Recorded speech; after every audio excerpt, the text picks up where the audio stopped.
Assalamualaikum warahmatullahi wabarakatuh. Kembali lagi di channel Up Info.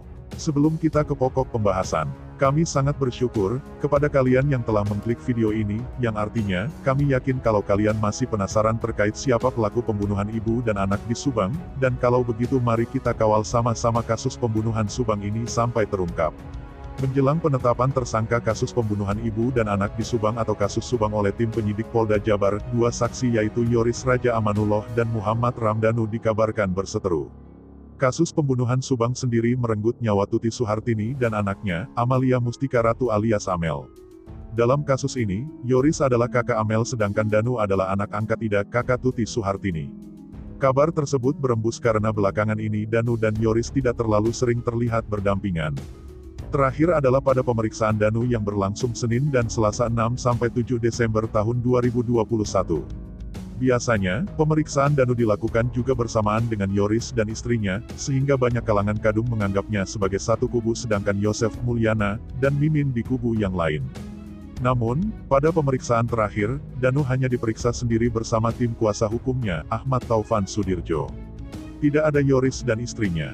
Kabar perselisihan keduanya pun dikonfirmasi YouTuber Heri Susanto melalui kanal YouTube pribadinya berjudul, Danu dan Yoris Berseteru. Yang tayang Kamis, tanggal 16 Desember tahun 2021 malam. Saat diwawancarai Heri Susanto berbarengan, Yoris pun buka suara menyanggah spekulasi adanya perseteruan di antara mereka dalam kasus pembunuh ibu dan anak di Subang. Ada dugaan sudah tidak bersatu lagi, Yoris tidak mendukung Danu, sudah tidak kompak, kata YouTuber Heri Susanto. Yoris lantas menjelaskan alasan ia tidak selalu bersama Danu belakangan ini dalam kasus pembunuh ibu dan anak di Subang. Kita juga kan harus menjalani aktivitas, menafkahi anak istri. Kita harus cukup istirahat. Saya sama Danu tetap bersama untuk penuntasan kasus ini, kata Yoris yang juga anak Yosef sekaligus kakak Amel. Yoris juga menyambut pernyataan Kapolda Jabar Irjen Pol Suntana yang menyatakan dalam waktu dekat segera menetapkan nama-nama tersangka. Mudah-mudahan secepatnya pelakunya bisa tertangkap, ujar Yoris. Heri Susanto mendukung pernyataan Yoris bahwa beberapa saat lalu Yoris dalam keadaan sakit. Yoris dan Danu tetap bersatu dalam pengungkapan kasus pembunuh ibu dan anak di Subang.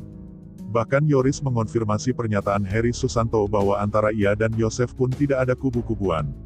Apalagi selama ini keduanya sama-sama sebagai saksi. Yoris kan sudah berkeluarga dan kasus pembunuhan ibu dan anak di Subang ini sudah berjalan cukup lama dan kebutuhan keluarga harus tetap jalan, kata Heri Susanto.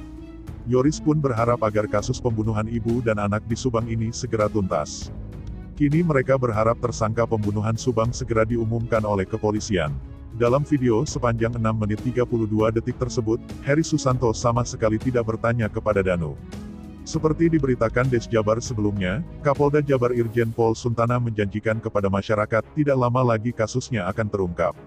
Kita sudah mengumpulkan beberapa saksi dan dalam waktu dekat sudah mengarah kepada nama-nama tersangka. Mohon doa restunya ya, tutur Irjen Pol Suntana, Selasa tanggal 14 Desember tahun 2021. Penyebutan nama-nama tersangka oleh Irjen Pol Suntana menunjukkan tersangka dalam kasus pembunuhan ibu dan anak di Subang kemungkinan lebih dari satu. Banyak kalangan yang sudah menganalisis bahwa tersangka pembunuh ibu dan anak di Subang lebih dari satu. Di antaranya, pakar forensik Polri Kombes Pol Dr. Sumi Hastri Purwanti, termasuk juga YouTuber Anjas di Thailand. Sumi Hastri menyatakan, kasus Subang merupakan pembunuhan berencana yang direncanakan dengan sangat baik. Dan dalam pembunuhan berencana biasanya pelakunya lebih dari satu. Informasi tersebut terungkap dalam update informasi kasus pembunuh ibu dan anak di Subang di video berjudul, Bareng Anjas di Thailand X Dr. Hastri Forensik, di balik autopsi Amel dan Bu Tuti di kasus Subang, di kanal YouTube Denny Darko. Sumi Hastri menjelaskan bahwa tim penyidik selain mencari bukti dari autopsi jenazah juga memprofil dengan psikologi forensik, detektor kebohongan. Sumi Hastri juga menegaskan bahwa pemilik DNA yang diambil dari barang-barang di lokasi TKP kasus pembunuhan ibu dan anak di Subang, sudah diketahui dan sudah ada di kantong polisi. Tim Inafis Polri juga menemukan banyak puntung rokok berbagai merek di lokasi dan sidik jari di berbagai tempat seperti tembok, pintu, dan mobil. Menurut pakar forensik Dr. Sumi Hastri, ada temuan DNA pada puntung rokok tersebut. Polisi juga sudah membuat profiling perokok. Nah, bagaimana menurut kalian? Terima kasih sudah mampir di channel kami tim kru redaksi yang bertugas mengundurkan diri, semoga terus diberikan kesehatan amin, dan kasus pembunuhan di Subang ini cepat terungkap amin amin ya robbal alamin.